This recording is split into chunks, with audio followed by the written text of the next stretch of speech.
Selamat pagi anak-anak semuanya. Pagi, Bu. Oke, sebelum memulai pembelajaran hari ini, Ibu mau absensi dulu. Andita hadir. Hadir, Ibu. Viola Hadir. Nashwa Hadir. Gina Hadir. Dea Hadir, Bu. Mutia Hadir, Bu. Linda Hadir, Bu. Fatur Hadir. Raffi. Hadir. Oke, hadir semua ya. Hari ini Ibu mau nyampein materi tentang pemanfaatan teknologi wearable. Sebelumnya kalian ada yang tahu nggak teknologi wearable itu apa? Teknologi wearable adalah perangkat elektronik yang dapat dikenakan di tubuh manusia untuk memantau kayak sebuah data atau memberikan fungsi tertentu. Oke, sebelumnya Ibu mau nunjukin ini. Kalian ada yang tahu nggak ini apa? Earbud. Ya, Bu. Ya, betul. Untuk hari ini Ibu cuma pengen kalian ditulis di selembar kertas mengenai manfaat dan juga bagaimana penggunaan earbuds ini dalam proses pembelajaran. Ibu kasih waktu semenit aja.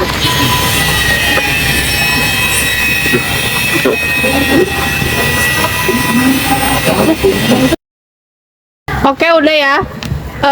Udah pada nulis semuanya? Udah, Bu. Ibu minta satu perwakilan aja buat nyampein kesimpulan dan apa sih yang kalian dapetin gitu. Saya, Bu. Jadi teknologi wearable itu seperti earbuds yang tadi udah dijelasin Ibu, itu dapat mendukung pembelajaran di era digital. Kenapa? Karena dengan memberikan kemudahan, yaitu aksesnya terhadap materi seperti audio gitu, Bu. Nah, dan juga dengan itu tuh meningkatkan fokus dan juga membantu memahami materi secara interaktif. Terus penggunaan teknologi ini itu juga dapat disesuaikan dengan kebutuhan individu. Nah, seperti belajar bersama, mendengar instruksi atau seperti kegunaan yang lainnya. Nah, itu tuh akan tetap dibatasi, Bu, karena kalau tidak dibatasi pasti akan menimbulkan konflik yang lain gitu. Oke, baik. Terima kasih ya Andita untuk kesimpulannya. Pembelajaran hari ini dicukupkan saja. Terima kasih.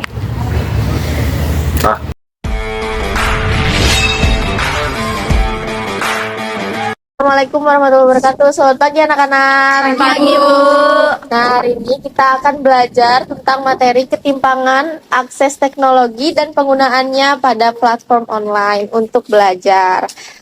Kali ini ada yang tahu apa itu ketimpangan? Saya, Bu. Menurut saya ketimpangannya itu ketidakseimbangan akses sumber daya. Ya, betul sekali. Ketimpangan adalah ketidakmerataan akses terhadap sumber daya gitu. Dan itu bisa menyebabkan ketimpangan antara si kaya dan si miskin dan perkotaan dan pedesaan. Bu, izin bertanya, kalau gitu bagaimana solusi pemerataannya di setiap daerah? Apalagi kan pasti dibutuhkan teknologi ya, Bu. Ini Ibu akan membagi kalian menjadi dua kelompok untuk membahas solusi inovatif terkait dengan materi ini. Ibu serahkan kepada kalian ya. Baik, Ya, baik, Bu. Bu. Siap, Bu. Sudah ya diskusinya. Ada yang bisa menyebutkan apa itu solusi inovatifnya? Saya, Bu. Infrastruktur teknologi yang lebih merata. Platform yang ramah akses, Bu. Nah, betul sekali. Jadi, dari situ pemerintah bisa mengadakan pemerataan dari infrastrukturnya dan menyediakan platform yang ramah akses gitu. Mungkin sekian ya anak-anak. Terima kasih atas partisipasinya.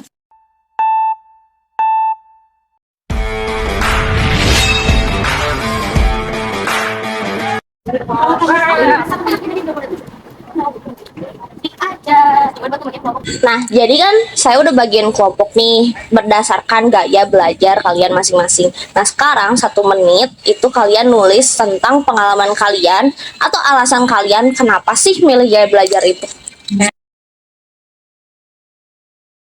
Nah, tadi kan udah dikasih waktu nih. Dari kalian ada gak yang mau jelasin perwakilan dari 3 orang? Ya. Masing-masing 1 audio, 1 visual, 1 kreatif. So, ada yang mau nggak? Oke, Bu. Oke, Raffi. Dari aku mungkin lebih ke audio ya, karena kalau misalkan lagi belajar gitu ya, kayak lebih masuk kalau lewat suara gitu, kayak misalkan dengerin voice book gitu. Oke. Kalau ada yang lain? Saya Bu, kalau saya sendiri sih lebih ke visual ya, karena saya tuh lebih bisa menyerap materi pelajaran tuh kalau melihat objeknya gitu. Ada objeknya. Ada yang terakhir?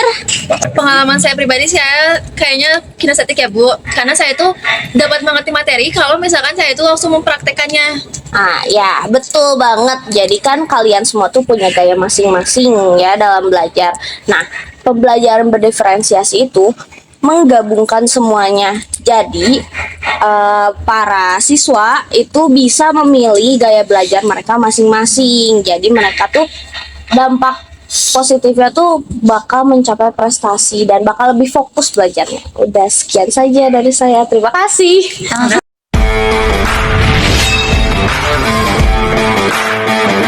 Baik, selamat pagi anak-anak. Pagi, Bu. Nah, di hari ini kita akan mempelajari suatu materi tentang interaktivitas dalam pembelajaran multimedia. Nah, sebelumnya ada yang tahu nggak apa definisi dari interaktivitas itu? Saya Bu, menurut saya interaktivitas itu hubungan antara siswa sama siswa maupun siswa sama guru itu sendiri. Nah, betul sekali ya, apalagi dalam pembelajaran multimedia kita tuh harus berkontribusi atau artinya itu kita harus mengikuti gitu, mau dalam teknologi ataupun media yang lainnya. Nah, kira-kira dari kalian sendiri nih, apa sih kurangnya interaktivitas dalam pembelajaran multimedia itu? Ada yang mau jawab? Saya Bu, pembelajarannya itu membosankan, jadi cepat ngantuk. Nah, harus siapa lagi yang mau jawab? Saya Bu, distraksi dari lingkungan juga bisa mempengaruhi. Ya, jadi bener ya, kadang ketika kita belajar di online pada multimedia gitu ya, tadi ada permasalahan adanya distraksi lingkungan gitu, jadi kita kurang fokus dalam mempelajari pembelajaran di multimedia. Terus kadang membosankan juga gitu. Nah, kira-kira menurut kalian gimana caranya agar interaktivitas itu bisa berjalan gitu? Ada yang mau jawab gimana solusinya agar gak bosan, gak terdistraksi? Nah, itu gimana coba solusinya? Saya Bu, kalau menurut saya itu dari gurunya sih Bu. Gurunya itu awalnya gurunya itu harus mewajibkan dulu muridnya membuka kamera biar mau nggak mau muridnya itu harus fokus pada mata pelajarannya, dan juga gurunya itu harus bisa mencari metode pembelajaran yang tidak membosankan. Nah, ya betul ya. Jadi selain dari siswa, peran guru juga sangat penting gitu ya. Apalagi online tuh kadang bosen, ngantuk gitu ya. Dan guru juga harus pintar-pintar cari materi gimana caranya biar siswa itu bisa mengikuti pembelajarannya. Baik, terima kasih anak-anak.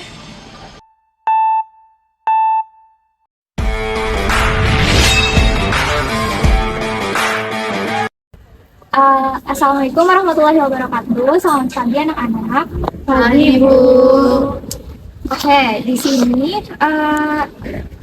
kita akan menjelaskan materi tentang meningkatkan efektivitas melalui teknologi. Nah, Ibu akan mengatakan siapa di sini yang menggunakan teknologi seperti ponsel atau laptop yang untuk belajar. Bu. Ya, pasti semuanya ya. Hai. Nah, lalu di sini Ibu akan bertanya siapa yang tahu apa itu teknologi. Saya Bu, nah kalau dari saya sendiri, teknologi itu proses memanfaatkan perangkat dan aplikasi teknologi kayak yang tadi Ibu sebutin, komputer, HP, ataupun laptop dan internet untuk platform pembelajaran dan untuk mendukung kegiatan belajar juga. Terus sekali ya, nah di sini Ibu akan bertanya untuk kalian apa manfaat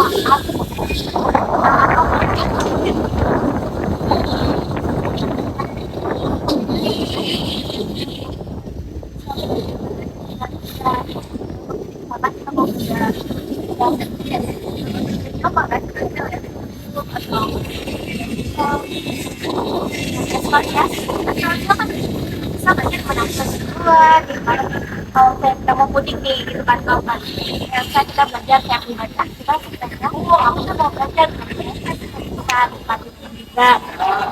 Nah terus selanjutnya saya teknologi juga menggunakan alat interaktif simulasi edukasi dan aplikasi belajar. Contohnya seperti Quiz atau Duolingo yang menggabungkan gamifikasi untuk membuat belajar lebih menarik.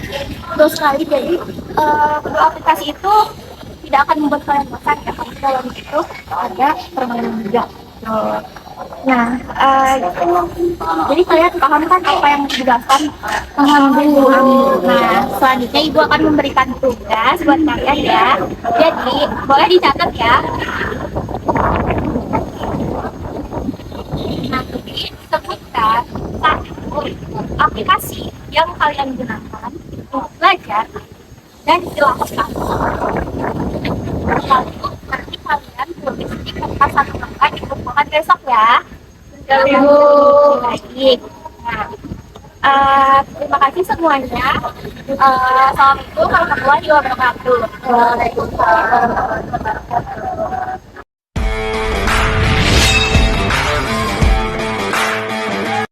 Selamat pagi anak-anak. Kali ini kita akan membahas topik yang sangat menarik, yaitu bagaimana sih cara kita dapat membangun komunikasi yang efektif di dalam suatu grup komunitas belajar online. Nah, sebelumnya teman-teman di sini ada nggak sih yang pernah gabung di grup belajar online itu?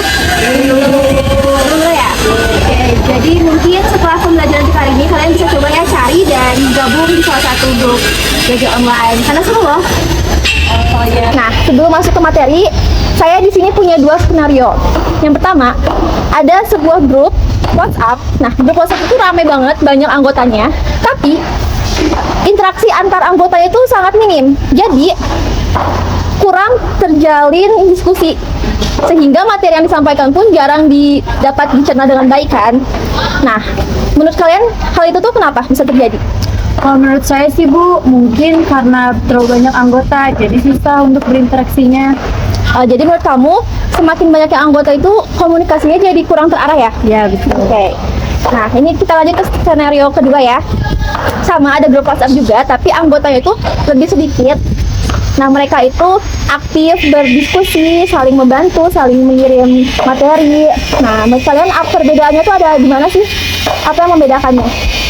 Grup ini tuh lebih terorganisir Bu, jadi membuat komunikasinya tuh lebih teratur. Oke. Sampai sini kalian paham gak sih materinya? Paham Bu. Oke.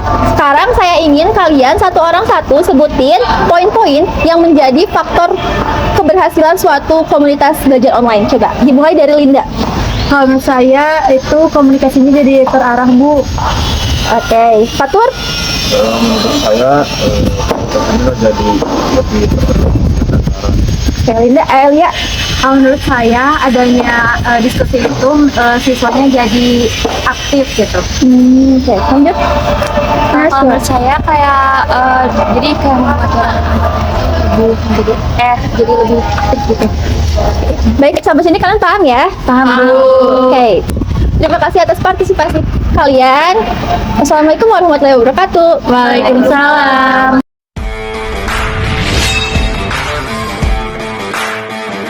Baik, assalamualaikum warahmatullahi wabarakatuh. Selamat pagi anak-anak. Pagi Bu. Bagaimana kabarnya hari ini? Alhamdulillah. Baik, hari ini Ibu akan menjelaskan mengenai pedagogis dalam belajar yang menyenangkan dan efektif. Nah, dari sini, apakah ada yang tahu definisi dari pendekatan pedagogis itu sendiri? Bu, pendekatan pedagogis adalah cara atau metode yang digunakan oleh seorang guru untuk agar proses belajar itu menjadi menyenangkan. Ya, betul sekali, Nashwa. Nah, di sini Ibu punya kotak ya, punya mystery box yang berisikan pertanyaan dan tantangan. Ibu bakal bagi kalian dua kelompok, masing-masing dari kelompok kalian ada perwakilan satu orang yang akan menjelaskan dari kertas di dalam sini. Setelah, jadi ada yang mau mewakilkan masing-masing dari kelompok kalian? Saya Bu. Ya, silakan Linda. Saya izin ya Bu. Gunakan benda di sekitar yang mudah dijangkau dan jelaskan kepada siswa mengenai benda itu dengan cara yang interaktif dan menyenangkan. Ya, silakan Linda mau ngambil benda apa? Saya mau pakai spidol Bu. Ya, boleh. Jadi ini ya Bu. Kalian tahu kan ini apa? Spidol kan. Spidol fungsinya buat apa? Warna berapa? Ya, boleh. Ya, udah. Ada lagi yang mau silakan ya.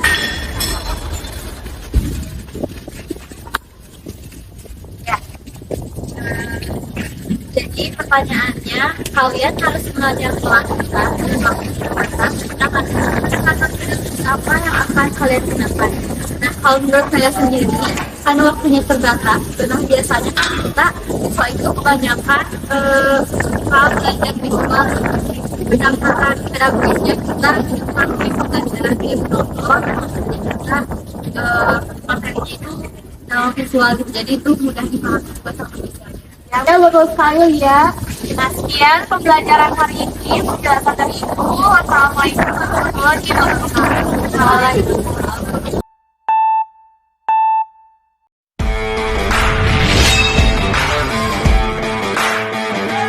Baik anak-anak, tadi kan saya sudah suruh kalian buat melakukan berbagai penelitian ya tentang apa saja faktor-faktor yang mempengaruhi masalah pada produktivitas dan juga interaksi saat belajar daring. Nah, saya minta dari faktor yang telah kalian analisis tadi itu dibuat fishbone diagram. Jadi kepala ikannya itu adalah faktor yang telah kalian analisis tadi untuk polanya itu sebab dari faktor itu. Jadi buat setiap kelompok saya kasih waktu 1 menit. Baik, Pak.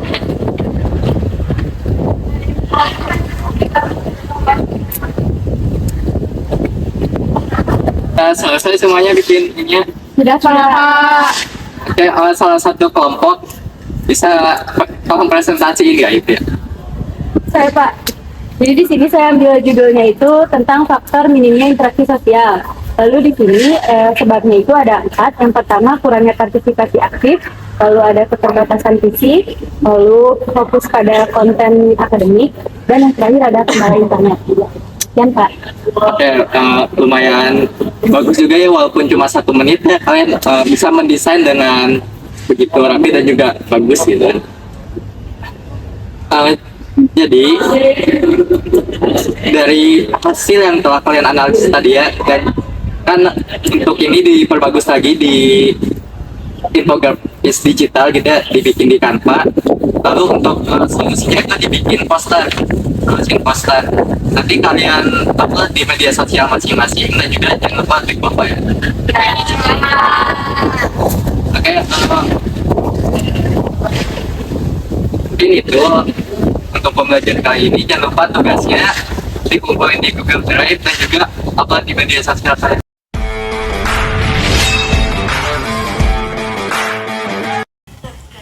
Baik anak-anak, tadi sebelumnya kita udah masing-masing dari kalian udah mencari solusi untuk bagaimana sih caranya ngurangin distraksi kalian selama belajar dari sosial media di era digital ini. Nah, saya minta 2 orang dari kalian untuk mensimulasikan bagaimana sih kalian menerapkan solusi itu di kehidupan kalian sehari-hari. Ada yang ingin mengajukan diri? Saya, Bu. Boleh deh ya. Jadi nama aplikasinya itu Offscreen. Nah, kalian itu nanti bisa adjust waktunya misalkan 30 menit atau sejam gitu.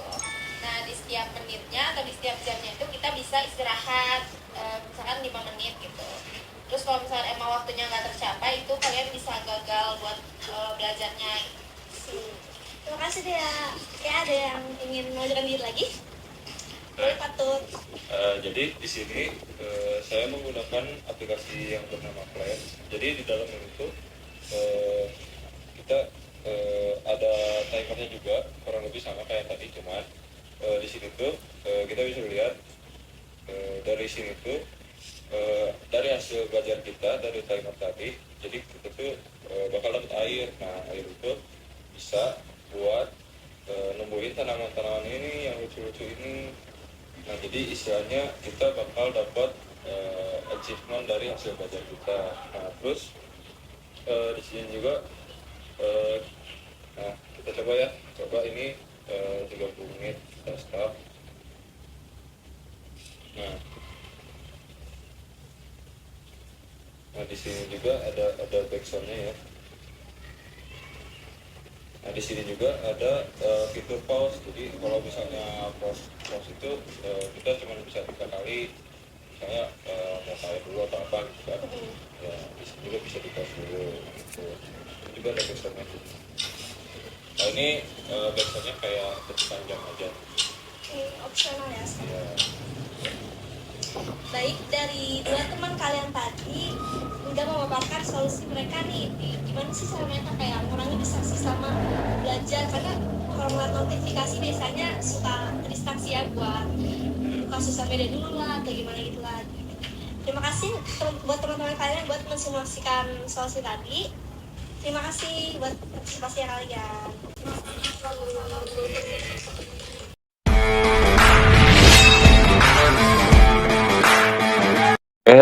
Selamat pagi semuanya.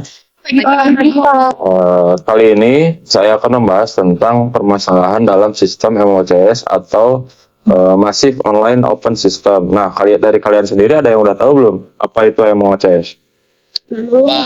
Belum. Jadi MOCS itu adalah platform pembelajaran online yang memungkinkan ribuan peserta dari seluruh dunia untuk mengikuti kursus yang biasanya gratis atau bisa juga berbayar dengan biaya yang rendah.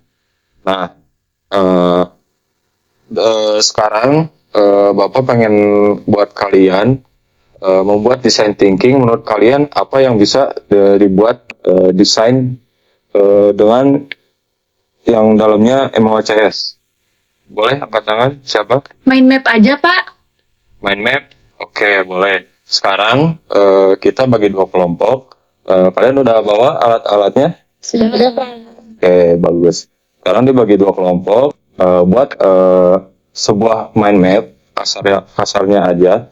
Nah, dalam mind mapnya itu ada 5 poin. Yang pertama, ada empathize, yaitu isinya kalian memahami tentang konsep MOCS itu. Nah, terus ada define itu, jadi dalamnya ada identifikasi masalah yang telah didefinisikan tadi. Terus ada ideate, yaitu dalamnya ada inovasi inovatif dari kalian untuk pengguna dari MOCS itu tersebut. Nah, terus ada prototype. Nah, kalian coba untuk bentuk ide konsep yang dapat dibuat dari MOCS itu. Terus yang terakhir ada tes, itu contoh hasil dari uji ide inovatif yang sudah dibuat. Nah, sekarang silakan Bapak kasih waktu 5 menit saja buat mengerjakannya. Silakan dibagi dua kelompok.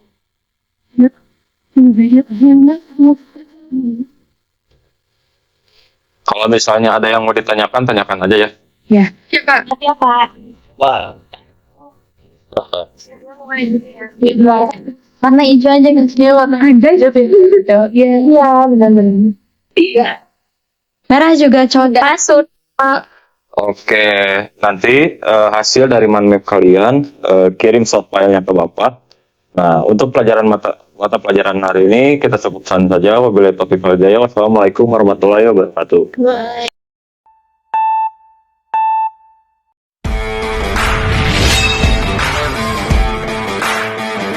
Oke, jadi seperti yang udah tadi Ibu jelasin, nah sekarang Ibu mau minta kalian untuk berdiskusi dua-dua ya. Berdiskusi, Ibu kasih waktu 2 menit.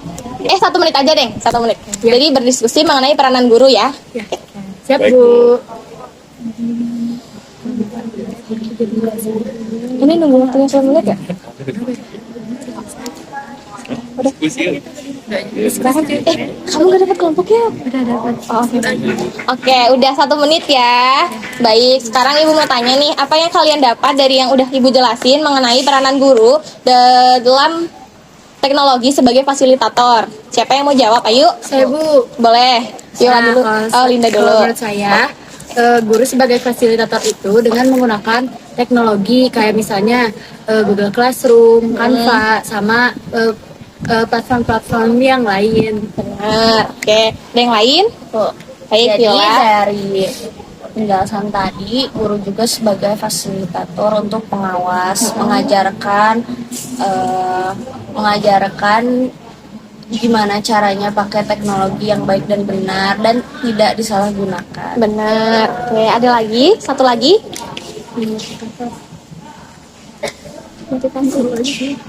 Yuk, mau ada lagi? Saya, Bu. Baik. Ya. Guru itu berperan untuk memotivasi siswa dalam menggunakan teknologi secara kreatif, misalnya melalui proyek digital atau kompetisi teknologi.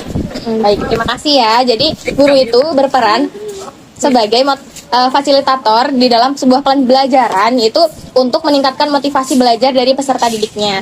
Cukup pembelajaran hari ini ya anak-anak. Terima kasih. Sama Ibu.